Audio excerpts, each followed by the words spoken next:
ఏ నామమైనా పలికితే ఆ నామం యొక్క దేవుడు మాత్రమే పలుకుతాడు. అదే శ్రీరామ అనే నామంలో రాముడు ఒక్కడే పలుకుతాడు అనుకోవడం చాలా పెద్ద పొరపాటు.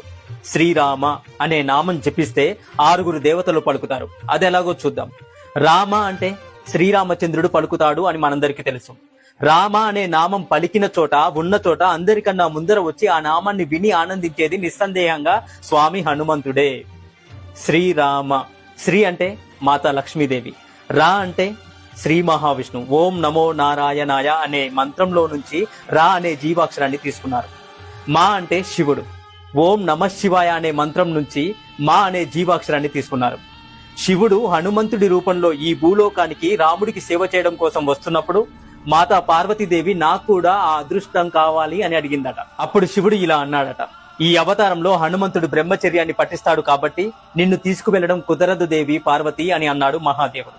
అప్పుడు మాతా పార్వతీదేవి, అయితే నేను మీ తోక రూపంలో వస్తాను అని హనుమంతుడి తోకలో ప్రవేశించిందట మాతా పార్వతీదేవి.